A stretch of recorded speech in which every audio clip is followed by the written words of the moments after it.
Everyone, আশা করি সকলেই ভালো আছেন। এটা বিদেশি যে কোনো একটা বাইকারের ওখান থেকে কালেকশন করা, সঙ্গত কারণে ওনার কাছ থেকে অনুমতি প্রাপ্ত। এটি যে কারো জীবনে যে কোনো মুহূর্তে ঘটে যেতে পারে মারাত্মক একটি দুর্ঘটনা, যা কখনোই কাম্য নয়।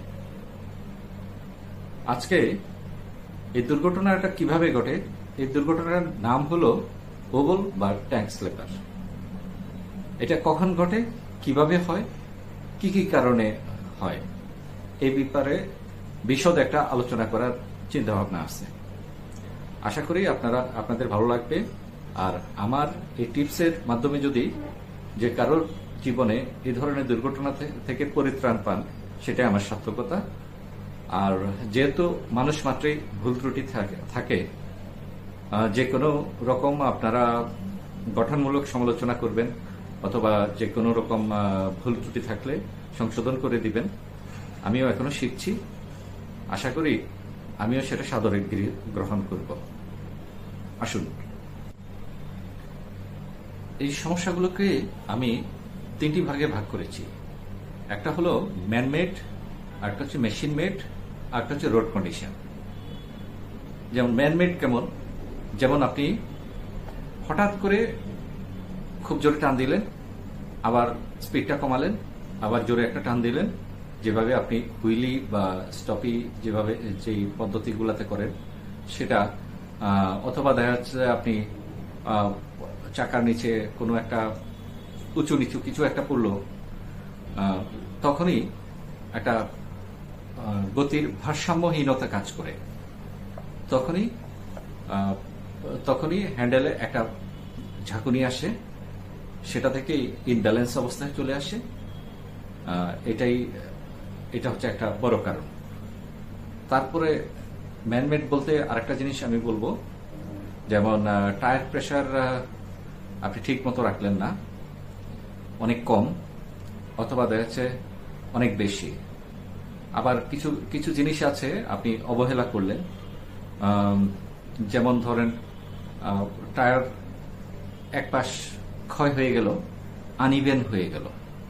সে আনইভেন টায়ার নিয়ে আপনি হাই স্পিডে র্যাপ করলেন, তখন এই জিনিসটা হওয়ার সম্ভাবনাটা অনেক বেশি থাকে। তারপরে আরেকটা বিষয় থাকে, যেমন বোথ হুইল অ্যালাইনমেন্ট, এটা আপনি ঠিক মতো চেক করালেন না। এবার আসেন মেশিন মেড। মেশিন মেডটা যেমন টায়ার প্রেসারটাও মেশিন মেডের মধ্যে পড়ে, আনইভেন টায়ারটাও মেশিন মেডের মধ্যে পড়ে, আবার বোথ হুইল অ্যালাইনমেন্টটাও এটা মেশিন মেডের মধ্যে পড়ে। দুঃখজনক ব্যাপার হলো আমাদের দেশে বোথ হুইল অ্যালাইনমেন্ট করার মতো মেশিনারিজ অনেক অপ্রতুল।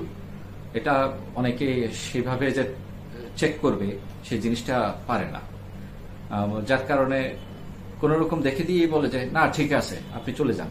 আসলে ভাই, কোন একটা দুর্ঘটনা ঘটলে আমি দুর্ঘটনায় পতিত হব, সেই মিস্ত্রি কিংবা ইঞ্জিনিয়াররা কিন্তু দুর্ঘটনায় পতিত হয় না। সুতরাং আমাদের নিজেদেরই সাবধান হয়ে যেতে হবে। মেশিন মেডের আরো একটা ব্যাপার আছে, সাসপেনশন ফল্টি। যেমন সামনের সাসপেনশন গুলা অনেক সময় আমাদের এক সাইডে সিল কেটে যায়, তখন আমরা কি করি, এক সাইডে সিল লাগিয়ে দিয়ে মাপ মতো অয়েল ঢুকিয়ে দিই।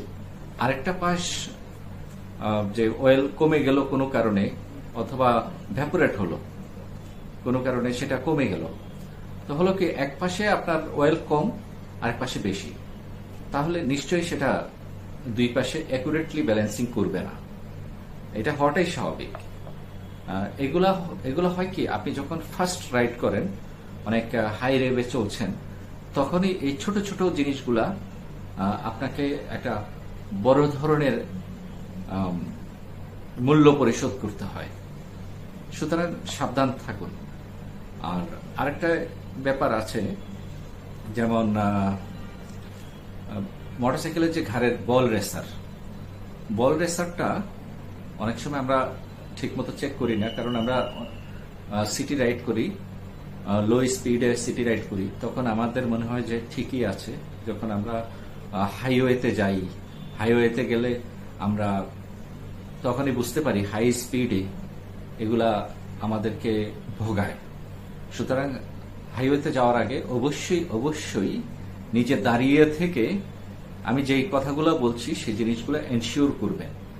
কারণ মোস্ট অফ সময়ই সার্ভিস সেন্টারের মেকানিকরা তাদের সামান্য যে অবহেলাগুলো সেগুলো আমাদেরকে ভালো ধরনের কস্ট, আমাদের মূল্য পরিশোধ করতে হয়। সুতরাং সময় থাকতে সাবধান হন। আর যেমন আরেকটা ইস্যু আছে, ভাইটাল ইস্যু, যেমন চ্যাসিস বুশ অনেক সময় হালকা খাওয়া থাকে। যে জিনিসগুলো আমরা যখন একটু হাইওয়েতে যাই, হাইওয়েতে আমাদের হাইওয়ের রাস্তাগুলো আসলে ট্র্যাকের যে রাস্তাগুলো স্মুথ বা ওভারসিজ যে রাস্তাগুলো থাকে খুবই পারফেক্টলি যে মুভ করার মতো রাস্তা থাকে, সেই রাস্তা থাকে না। আমাদের দেশের রাস্তাগুলা ম্যাক্সিমাম সময় উঁচু নিচু বা এবড়ো থেবড়ো, যার কারণে এগুলা তখন একটা ঝাঁকি খায়। ঝাঁকি খেলে প্রথম ধাপে ঝাঁকিটা টের পায় পিছনের যে ব্যাক চ্যাসিস বুশটা থাকে, বুশে প্রথম ইফেক্ট পড়ে, তারপরে ball racer and wheel, then total ইম্প্যাক্টটা গিয়ে পড়ে আমাদের বাইকে। সো এটাও আমাদের সাবধানতা তালিকায় আনতে হয়। তারপরে আসেন রোড কন্ডিশন। আমাদের দেশের রোড কন্ডিশনের কথা নাই বা বললাম, এগুলা যে কতটা বাজে রকম কন্ডিশন থাকে, যারা টু হুইলাররা হাইওয়েতে যায় তারাই একমাত্র জানে।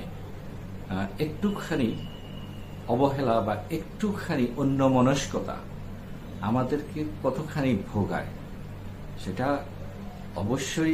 অবশ্যই একটু নিজেদের দায়িত্বে একটু চেক করে নেবেন হাইওয়েতে যাওয়ার সময়। এগুলা খুবই খারাপ একটা ইস্যু। এগুলা যখন হয়, এটা থেকে আপনি আসলে পরিত্রাণ পাবেন কিভাবে? যেমন হায়ার সিসি বাইকগুলোতে বাই ডিফল্ট যেমন স্টিয়ারিং ডাম্পার নামে একটা যন্ত্র থাকে, সেই যন্ত্রটা থাকে। সেটা তারা হায়ার সিসি গাড়িগুলা ইউজ টু, যার কারণে সে ডাম্পারের যে মাপ কতখানি রাখতে হবে বা কি করতে হবে সেই জিনিসটা আমরা কিন্তু যে আফটার মার্কেট লাগালেও আমরা সেটা কিন্তু বুঝতে পারবো না। সুতরাং আমাদেরকে যখন এরকম পরিস্থিতি পড়ে, আপনি যে দুই পাশের হ্যান্ডেলটা খুব শক্তও না আবার নরমও না, একদম লুজও না, সেভাবে ধরে আপনি চেষ্টা করবেন যতখানি সম্ভব কন্ট্রোলে রাখার। হয়তো আল্লাহ যদি আপনার উপর মেহেরবান হয়, আপনি এই যাত্রায় বেঁচে ফিরে আসতে পারবেন। আর এছাড়া আরেকটা ওয়ে আছে, আপনি ক্লাচ ছেড়ে দিয়ে হালকা একটু ইঞ্জিন ব্রেকের মাধ্যমে আপনি র্যাবও করবেন না, হালকা ইঞ্জিন ব্রেকের মাধ্যমে আপনি চেষ্টা করবেন ভেরি স্লোলি ব্রেক করে সেখান থেকে বের হয়ে আসার। আপনার যাত্রা নিরাপদ হোক, এটাই আমার কামনা। আপনাদের জন্য সবসময় দোয়া রইল, আর আমার জন্য দোয়ার দরখাস্ত রইল। ধন্যবাদ। ভালো থাকবেন, নিরাপদে বাড়ি ফিরুন। আল্লাহ হাফিজ।